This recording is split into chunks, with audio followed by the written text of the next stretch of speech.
জমিয়তের যে ঐক্য হয়েছে, যে কয়েকজন মনোনয়ন পেয়েছেন, ওরা কেউ যদি সংসদে আসে, ইসলামী আন্দোলন বাংলাদেশ থেকে যদি 5-7 জন 10 জন সংসদে আসে, মৌলানা মামুনুল হক সাহেব যদি সংসদে আসেন, তাহলে সংসদকে নিয়ে আমরা আর আমাদের মতো করে খেলতে পারবো না। আজকে জামাতিরা বিএনপিকে গুপ্ত বলে, বিএনপিরা জামাতকে গুপ্ত বলে, আসলে ওরা দুই দলই গুপ্ত ছিল, কিন্তু প্রকাশ্যে রাজনৈতিক ব্যানার নিয়ে কোন দল যদি সেই মাঠে থাকে, তাহলে সেটা ছিল ইসলামী আন্দোলন বাংলাদেশ।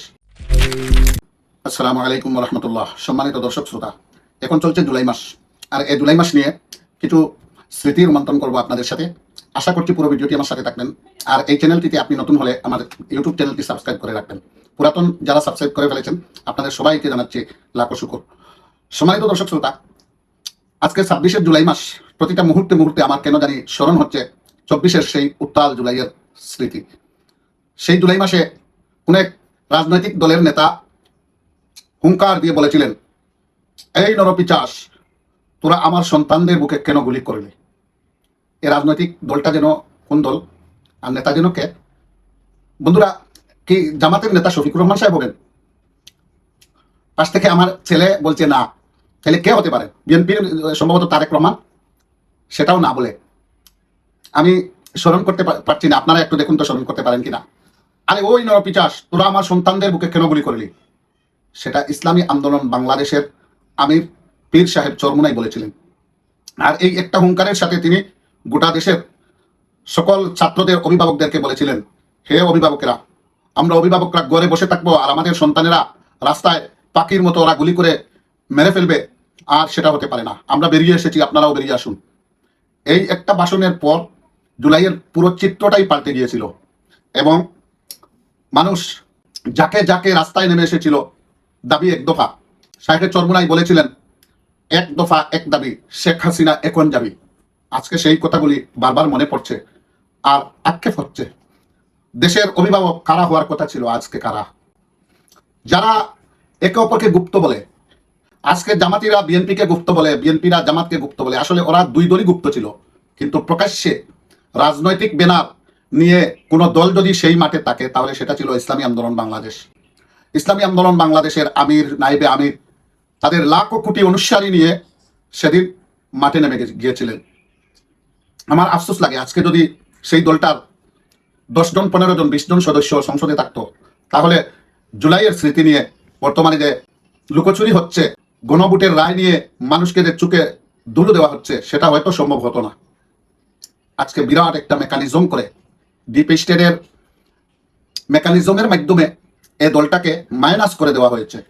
আর এই মেকানিজম শুধু তৎকালীন সরকার করে নাই, সেই সরকারের সাথে ছিল পুরো রাষ্ট্রযন্ত্র, এবং বর্তমান যারা শাসক তারা, এবং বর্তমান যারা বিরোধী দলের তারাও। ওরা সবাই একতায় ঐক্যমত ছিল যে ওদেরকে মেইন স্ট্রিমে আসতে দেব না। যেটা নির্বাচন পরবর্তী সময়ে সেই ইন্টারিমের একজন উপদেষ্টা বলেছিলেন যে আমরা তাদেরকে মেইন স্ট্রিমে আসতে দেই নাই। কাদেরকে বন্ধুরা? আপনারা কাদেরকে গেস্ট করেন? একটু অনুমান করেন। সেই সৈয়দা রেজওয়ানা বলেছিল যে আমরা তাদেরকে মেইন স্ট্রিমে আসতে দেই নাই। ওরা কারা? এই ইসলামী আন্দোলন বাংলাদেশ সহ বিএনপি থেকে যারা মনোনয়ন নিয়ে নির্বাচন করেছিলেন তারা। ওরা জানে বিএনপির সাথে জমিয়তের যে ঐক্য হয়েছে, যে কয়েকজন মনোনয়ন পেয়েছেন, ওরা কেউ যদি সংসদে আসে, ইসলামী আন্দোলন বাংলাদেশ থেকে যদি 5-7 জন 10 জন সংসদে আসে, মৌলানা মামুনুল হক সাহেব যদি সংসদে আসেন, তাহলে সংসদকে নিয়ে আমরা আর আমাদের মতো করে খেলতে পারবো না। ওরা কিন্তু সবকিছু পাল্টে দেবে। এই জন্য রাষ্ট্রযন্ত্রের সাথে ষড়যন্ত্রে ঐক্যবদ্ধ হয়ে জামাত, বিএনপি, ডিপ স্টেট সবাই এ ব্যাপারে ঐক্যমত হয়েছিল, যাতে চরমুনাইয়ের মুফতি ফয়দুল করিম সাহেব সহ ইসলামী আন্দোলনের একাধিক সংখ্যক এই সদস্য যেন সংসদে না যেতে পারে। বিএনপি থেকে যে 4 জন 5 জন মনোনয়ন নিয়েছেন, ওরা কেউ যেন না যেতে পারে, এবং মৌলানা মামুনুল হক সাহেব যেন না যেতে পারেন। ওদেরকে ওদের রাজনৈতিক পারফরমেন্স, তাদের অভিজ্ঞতায় ছিল, ওরা সংসদে গেলে আজকে আমাদের এই হাল হতো না।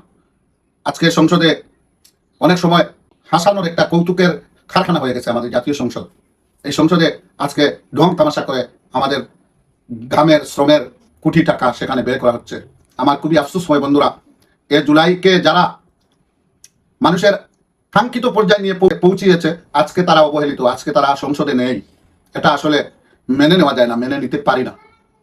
আজকে মুফতি ফয়জুল করিম সাহেব সহ অসংখ্য ইসলামী আন্দোলন বাংলাদেশের সংসদ সদস্য থাকার কথা ছিল, কিন্তু তারা তো প্রায় 250 শতাধিক আসনে প্রার্থী দিয়েছিল, কিন্তু তারা একেবারে বেছে বেছে ওদেরকে সংসদে যেতে দেয় নাই।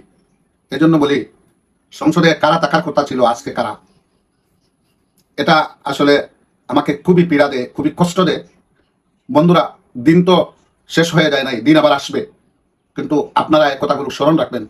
এই জুলাই কারা কায়েম করেছিল, জুলাই আন্দোলনে কারা ইন্ধন দিয়েছিল, কাদের সাহসে তৎকালীন সার্জিস আলম, নাহিদ ইসলামরা তো বলতো, এখন বলে না, সংসদে এটা বলে না, খুবই আফসোস হয়।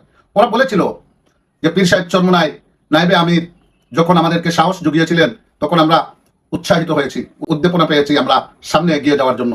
কিন্তু এখন সংসদে এই কথাগুলো বলে না, কারা বলতে দিচ্ছে না, এটাও আপনারা অনুমান করেন। আসলে বন্ধুরা, জুলাই মাস যাবে, আগস্ট মাস আসবে, সেই কাঙ্ক্ষিত 5 তারিখ, যেদিন শেখ হাসিনা হেলিকপ্টার চড়ে ভারত অভিমুখে রওনা দিয়েছিল, সেই দিন মুফতি ফয়জুল করিম সাহেব লাখো জনতাকে নিয়ে সর্বপ্রথম কারফিউ ভেঙে তিনি গণভবনের দিকে যাত্রা করেছিলেন। সেই যাত্রা যখন শুরু হয়েছিল, তখনই সেনাবাহিনী শেখ হাসিনাকে বলেছিল যে আপা আর রক্ষা হবে না। পীর সাহেব চরমোনাই তার হাজারো অনুসারী নিয়ে গণভবনের দিকে চলে আসছে, আমরা এই আলেম ওলামা, হাফিজ, দিনদার, মুত্তাকি মুসলমানদের উপর আর আমরা বুলেট চালাতে পারবো না, আপনি আপনার সিদ্ধান্ত জানিয়ে দেন।